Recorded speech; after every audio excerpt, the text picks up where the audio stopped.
And welcome into another episode of Tiger Territory, part of the Foul Territory Network. I am Kieran Steckley. With me, as always, is Cody Stavenhagen. And joining us is a first-time, long-time, and recent finalist for AL Manager of the Year, AJ Hinch, Detroit Tigers skipper. How you doing? Thanks for joining us. What's the biggest accomplishment? Getting a top 3 vote for Manager of the Year, or being a friend of the program? It's well, you get a koozie as a friend of the program, so I would say that actually makes it better. Like I said, appreciate you taking the time for us this off season. I did have one question right up the top, and this is very topical for the off season. Is there any former player that you have managed before that is a free agent now, that recently had a kid or is about to have a kid, trying to get out ahead of any sort of TMZ internet sleuthing that might happen this winter? So just wanted to set the record straight on that. So that's one of the more popular questions I'm getting. I live in Houston in the off season. I go back and forth between here in Detroit, and I'm getting it on planes. I'm getting that question in both airports, the Houston airport and the Detroit airport.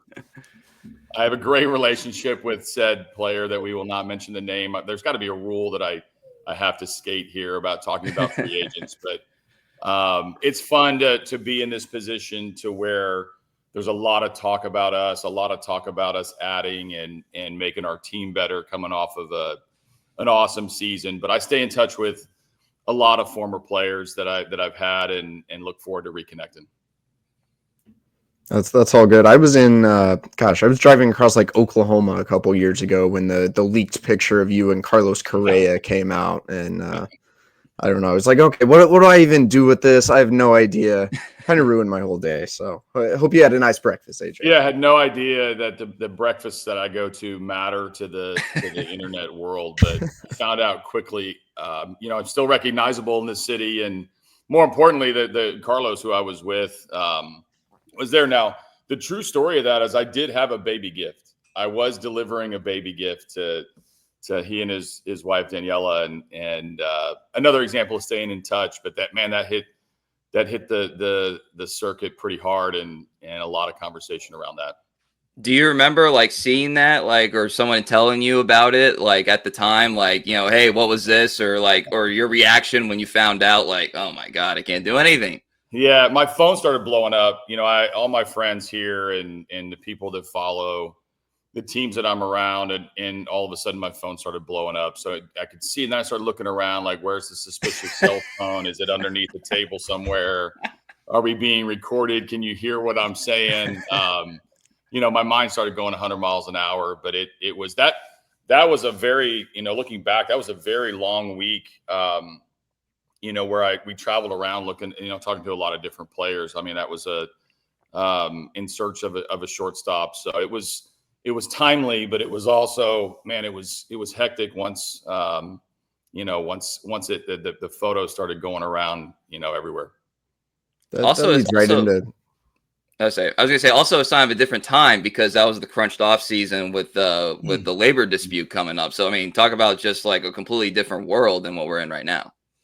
Yeah, and now I would say nowadays there's no more patience across the sport for anything. I mean, everybody wants everything done really quickly. We barely got through, the postseason. You start getting asked questions about next year's team. I always tell my teams at the end of the year, every team is different, and it immediately changes. And you start, kind of flipping the switch to the next conversation, the next team to build. And fortunately for us, we got to do that a lot later this year, which is a cool part of the season. That kind of leads right into something I wanted to ask you, AJ. I think 2 decades ago, I like to envision managers just kind of disappeared in the off season, but I think the job has become a lot different. So what is this time like for you? Where are you in the country, and how do you balance the responsibilities of your job with your golf game?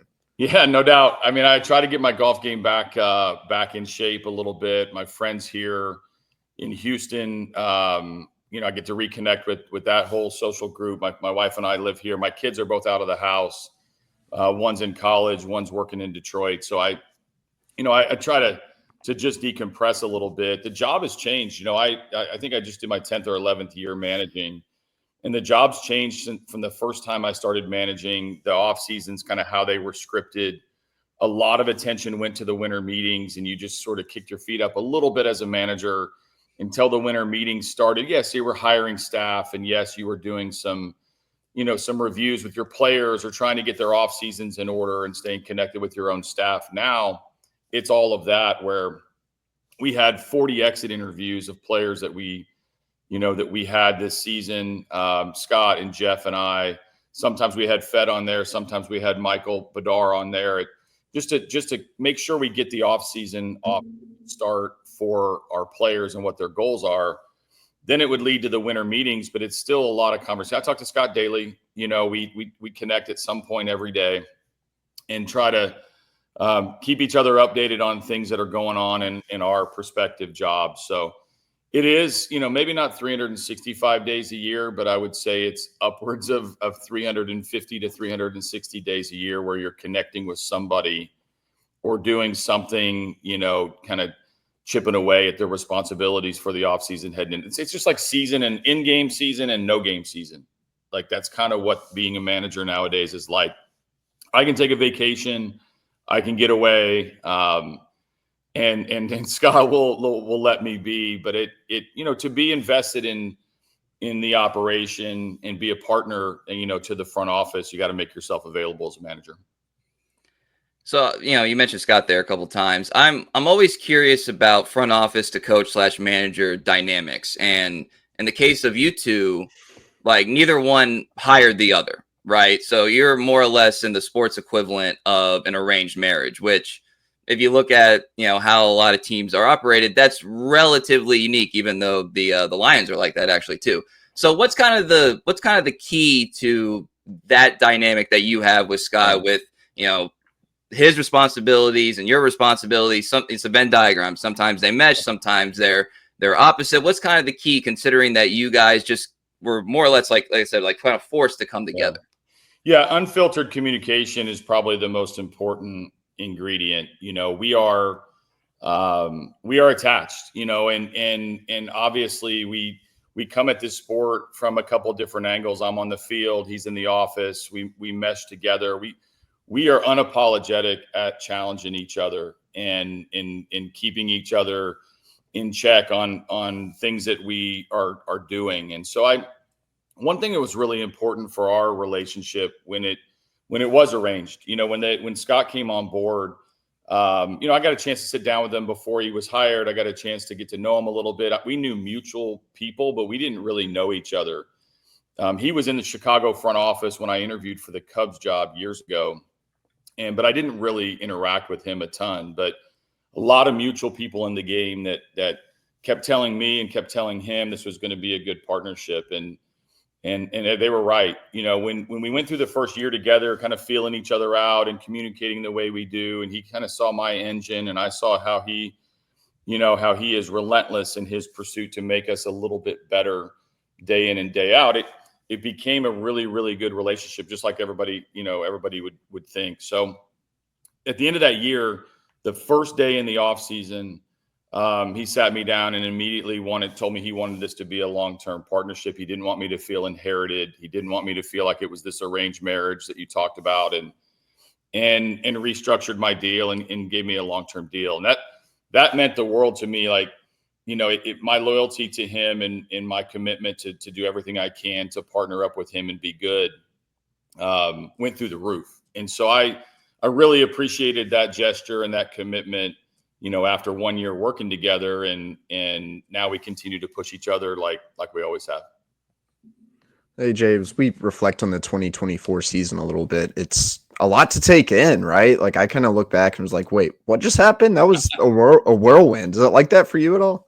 No, it really happened. Like, it wasn't, some mirage or some dream or some make-believe movie script story. Like, it really happened. We went through a lot, and I do think the beginning of the season gets a little bit overlooked, and we got off to a decent start, certainly better starts than I've had, as the manager here with the Tigers. And then I would like to forget June. I mean, that was not the the best time. We got hit by the injury bug. We didn't perform well, except for Tarek Skubal and Riley for that matter. But it really was a tale of a couple different seasons. And then when we had the deadline, there was a lot of emotions for me and for our team, around that. We were holding on as much as we could to try to get us back to 500. And then the deadline happened, and all of a sudden we had a completely new team. So, everybody wants to talk about the back half of the season, and that was incredible and such a fun time to be, Detroit Tiger. The year in its entirety it takes a while to process kind of the ebbs and flows of what we went through, and then the sprint race at the end. We found ourselves not only in the playoffs, which I think would have satisfied a lot of people. We won a series in Houston, of course, and we got to advance, and arguably should have advanced even further. We were in position to win the second series and get to the ALCS. So major steps forward for us as an organization, and we enjoyed every minute of it except for June. Well, on that accord, Cody being the reporter that he is, during this kind of run to the postseason, he's trying to figure out, like, was there a moment that it kind of clicked for everybody? And to a T, to their credit, they were like, nope, we always believed, blah, blah, blah. And I'm not saying that's incorrect, but it's slightly contradictory to your post-game or postseason clinching celebration, where you said, I asked what kind of team you wanted to be, and I guess you wanted to be a playoff team. So was there a pivot point? Was there something that you can look back on and say, that's kind of where we could have gone this direction or that direction, and we chose this direction? Those celebrations where I don't get my senses together and I start to disclose information to Cody and others that I had kept so private. Like I keep those things so close to me. It came out. What happened after the deadline was we started getting healthy. Kerry Carpenter came back. Riley Green was scheduled to come back. We ended up promoting a couple of young players. And so we had a meeting about just what the rest of the year was going to be. And when I stood in front of that group and I looked out, I didn't see anybody that had won as Tigers outside of the minor leagues. I think guys had won in Erie and guys had won in Toledo, but nobody had won in the big leagues. Like Tarek Skubal had never been a part of a winning team in the big leagues. There was no sign of reflection back into these experiences. And so, we had two paths we could go. We could turn it into sort of the development level. We needed to get better in a lot of different areas. We're going to get guys some playing time. We're gonna kind of stop with trying to win at the margins and do a lot of the pinch hitting or taking guys out early on the mound, or we could play Game 7 of the World Series for the next 2 months. And asking that team kind of where their minds were at on what they believed, they were like incredibly all in on let's win as many games as we can. And generally speaking, as a manager, that's what you want to hear, right? You want your guys to buy into, like, there is no game that we're just trying hard. This isn't a try hard league. This is not one that we should just show up and see what happens. Like, that's garbage. If you want to win, then you've got to do everything you can in that day to win. And we started playing that way. And, kind of the opener bulk strategy, breaking in young pitchers, which was a little bit more the motivation than trying to create pitching chaos, which I did not know would catch on, end up on T-shirts and end up, in some articles. But we wanted to try to do what we could to win every single game. And then you win a series and you win a week. Cody's heard me say that time after time after time, that's the mentality that we needed. And, it wasn't it wasn't that meeting that did it. I love the resilience to win the walk-off at the Little League Classic in Williamsport. I mean, obviously, as we got deeper into this little run, Parker Meadows' homer, improbable grand slam with 2 strikes against, in one of the toughest environments, including the playoffs that we played in, was in San Diego in September. All the way to that stretch where I think I was hearing a lot of noise about, that Kansas City, Baltimore trip, it was going to be really cool. And then Trey Sweeney goes all Matrix on us and catches a ball down the left field line. I mean, there were moments along the way. We needed all of them. Albeit we did clinch a playoff berth, a few days in advance of the the season ending, which, felt like it was going to lead towards the last day of the season. Tarek Skubal was going to rescue the day. And instead we got to keep Tarek in game one and get off to a good start in the playoffs. So I know I said a lot, but I think there's a lot of moments throughout that stretch that we needed to keep our heads on straight and have that attitude that you talked about of, believing and just trying to figure out that day. I don't think we should overlook the fact you got tossed, I think, for the first time all year in game 162. Last day of the year. I know I can't disappoint the fans. I know I don't get thrown out and probably enough for their liking. You know what's funny? Like, I'm not good at it. I don't love the rant. I do think they've made it harder and harder for that to happen. You can chirp from the dugout about the strike zone. That's really about it, unless they, don't interpret a rule correctly, or if a ball hits the wall. And Zemak, who, by the way, had a really up and down season, deserved a hit, at the end. But you're right. It did take me till 365. But I've always subscribed to the, even older managers that I've talked to over the years, and Tony La Russa and Dusty Baker and Cito Gaston and Bobby Cox. Bobby Cox is the only one that has the big record of getting thrown out of games. The rest of them would always preach, like, your job as the manager is to manage the game. And if you leave in the third or fourth or fifth inning, I guess there's an argument. Some days it probably, you need to get out of the way and go to your office and let the team play.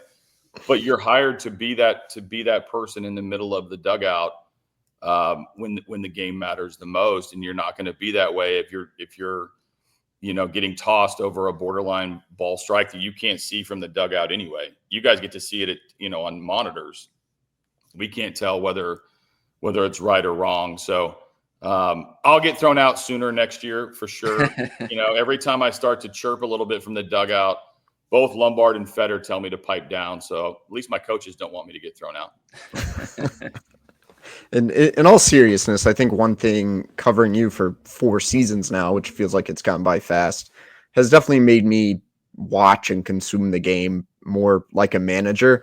Like, I know you'll joke about watching other games and being like, okay, I need to manage my own team, but I'll do that watching teams around the league. Like, oh, is he going to hit for this guy here? Is he going to? And as I'm trying to do that, watching Tigers games, sometimes trying to get in your head, and I'm usually wrong, but like thinking ahead to what matchup might come up, or especially in the second half of the season with the pitching chaos, I realize it's a lot of information to consume kind of on the fly. Like, people think baseball is too slow, but then when you're trying to digest everything, it moves really fast. So as a manager, how do you process information during a game? How much data do you have in front of you? Just kind of, how does that actually work? Yeah. Well, the homework is done before the game. I try to keep as much, data and confusing information off my plate at the moment where I'll have the most important information that I feel like that I need. And generally that's going to be our bullpen matchups against their hitters. The other stuff, I've done a lot of homework by the time that we get to the game, and I never want to lose my instincts. I never want to lose, like, combining what I see with what I know. I can study and I can have all the data in front of you, but the eyes up to the field, you have to watch the game, and you can sense a few things, and instincts still matter in managing. I think as analytics and information and new age managers and even strategies that have changed over the years, people generally think these are scripted. Like, we don't have a football play sheet that has like the first 10 plays scripted or whatever. Like, we don't do that in baseball. It feels like that sometimes because of the chess pieces that get moved around during the game, but you have to keep your instincts as a manager and watch the game and not let your emotions get into it. Like, I do say, like, some of the decisions that get made, whether you're pulling a pitcher, pinch hitting for someone, or more appropriately with someone, the guy coming off the bench is the reason that you're pinch hitting a lot of times. Those plays, you've done your homework on the matchup that you want.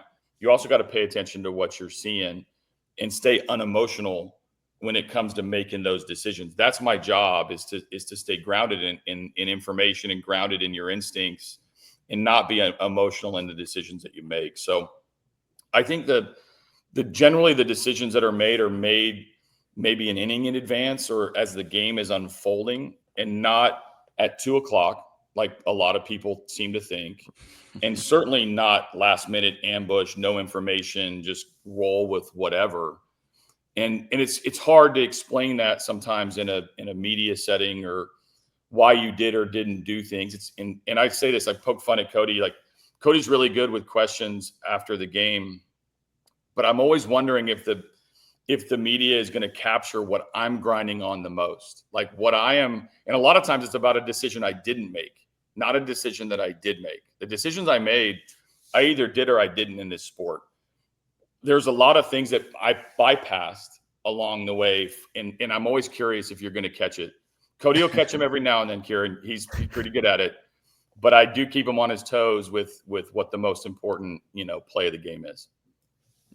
Yeah, I kind of pick up on that a little bit. I was like, I think he's going here, watching those pressers. But amongst the data that you have in front of you, do you have like a pedometer, or are you like tracking your calories? Because I'm just saying, during bullpen days, that's a lot of pitching changes, a lot of walks to and from, dugout to mound. Like, you had to set a record for manager steps taken in the season, maybe at least a personal record.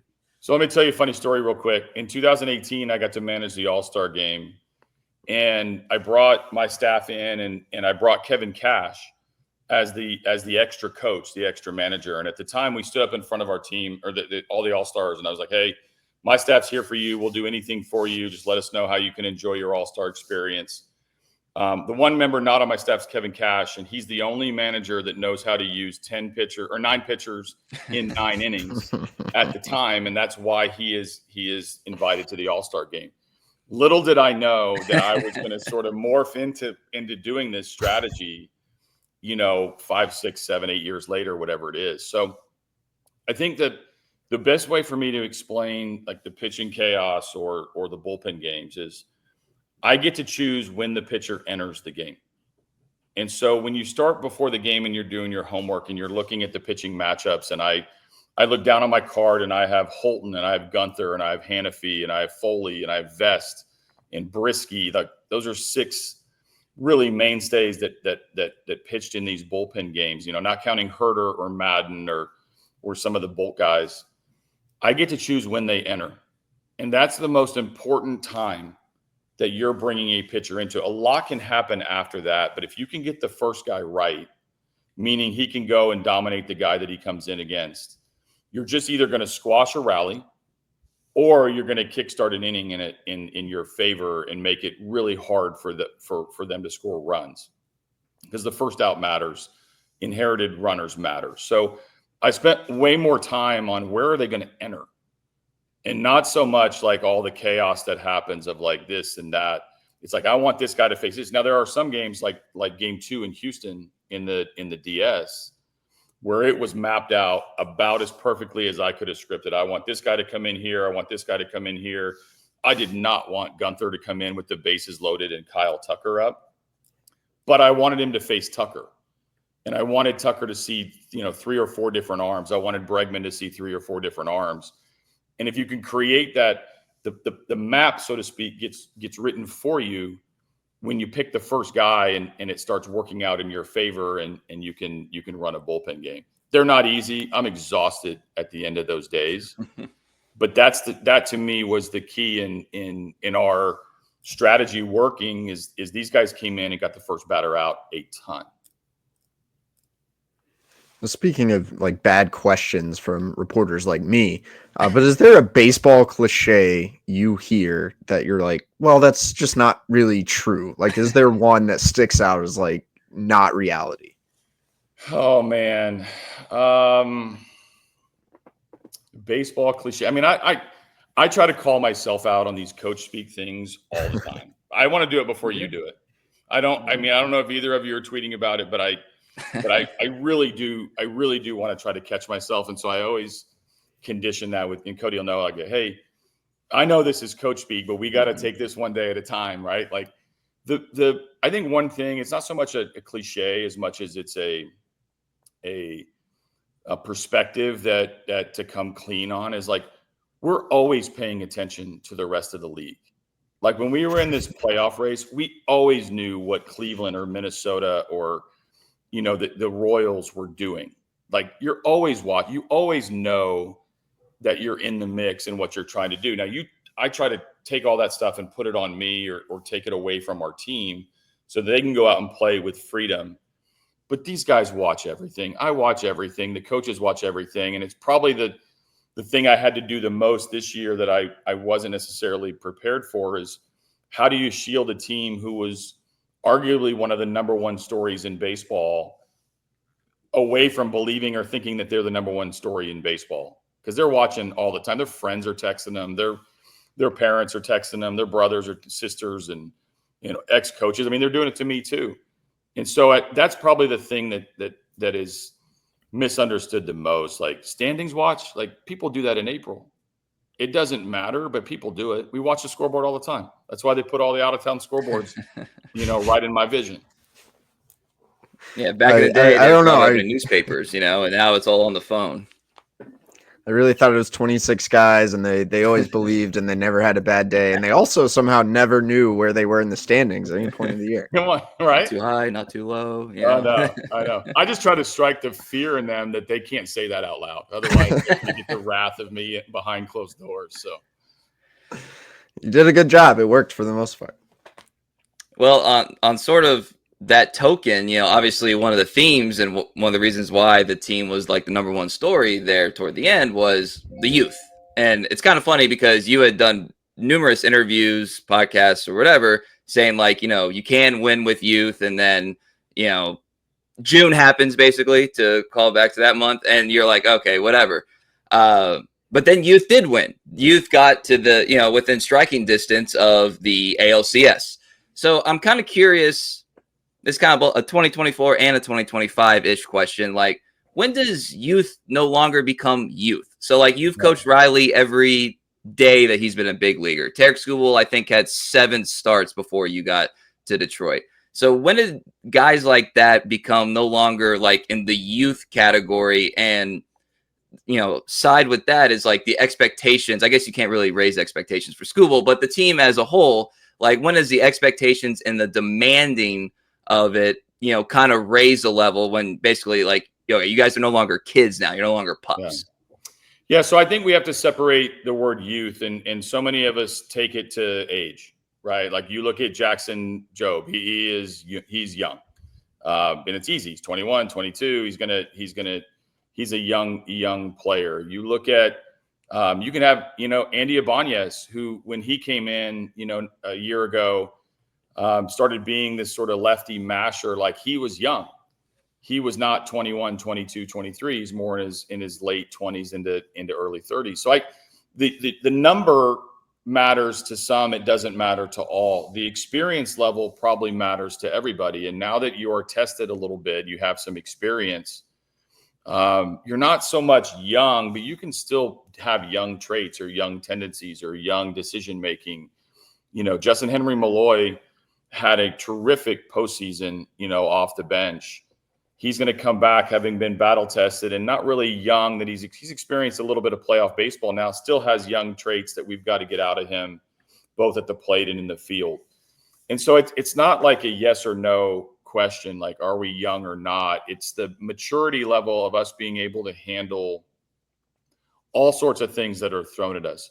What we're young at going into next season, regardless of what we do this offseason with additions, is we've never had to handle what's the attention that's probably going to come our way. Like we are going to be a trendy team to follow. We are going to be exciting. Like Parker Meadows has more expectations on him today than it did 12 months ago. And 12 months ago, we were all pretty hopeful that Parker Meadows was going to be exactly the player that he is right now coming out of the playoffs. So we're going to have to battle a little bit of youthful traits that don't often aren't associated with age. They're associated with a little bit of experience, and then we go from there. I think that one of the things I was proud of the most with our team is we were pretty resilient. What does that mean? We were pretty centered on what we were trying to do that day. Like we didn't really look spooked. I think the most nervous our team was in Game 5 of the ALDS. We're going out to face Boyd. We have Skubal on the mound. It's an elimination game, and it felt like we had a lot of elimination games along the way, but we really didn't. we were never going to be eliminated over one game until we got to that game 5. That was a new experience for everybody. So I think our players become, a little bit more hardened, a little bit more mature by the experiences that they have, and we're still going to make youthful mistakes. So I think it's just important for us to learn from all this, and that tipping point should start to shift into being in the past, that we are not a young team anymore, despite our lack of experience in some areas or the number on our birth certificate. I do have one question that I'm very curious about.